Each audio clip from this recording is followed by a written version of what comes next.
The funding action seems to be back to the Indian startup ecosystem. So who raised the biggest rounds in the last week of July? Let's find out at Your Story's weekly funding roundup.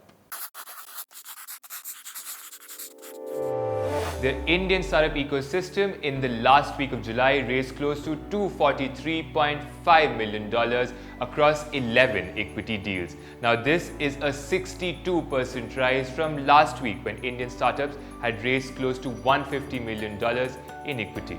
Another $23.2 million was raised as venture debt this week across 3 deals.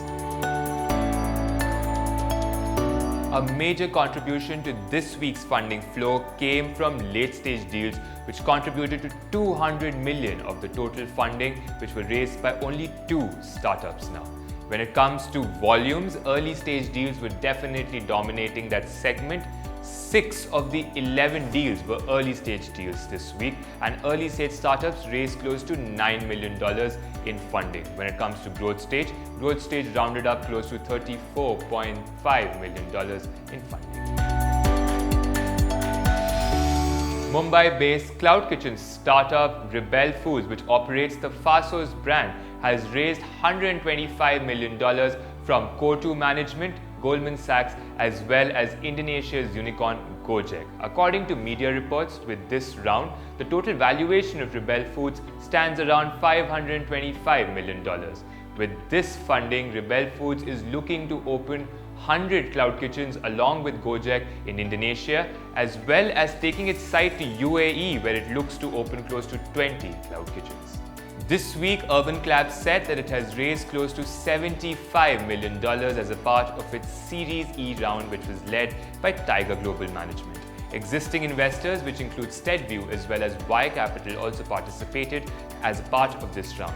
Now, this round had 2 transactions. One, a primary round. Second, a secondary share sale by the early existing investors in the startup, which means that the early investors in the startup have got a successful exit. Now, this news comes at a time when just last week, Urban Clap had raised close to $216,000 from Mekin Maheshwari, who was the ex-CPO of Flipkart, as well as Ms. Anjali Bansal, who's the founder of Alteria Capital.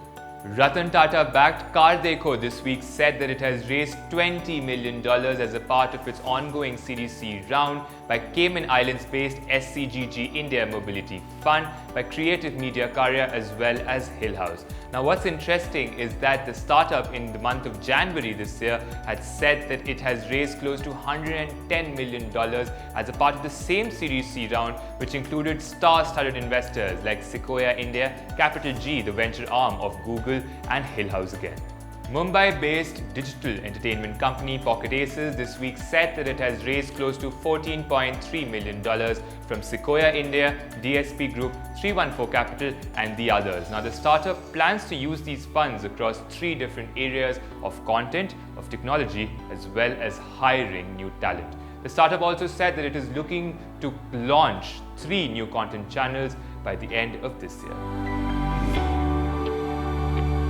Well, this week it wasn't just entrepreneurs raising funds. There were also VCs which closed some of their funds.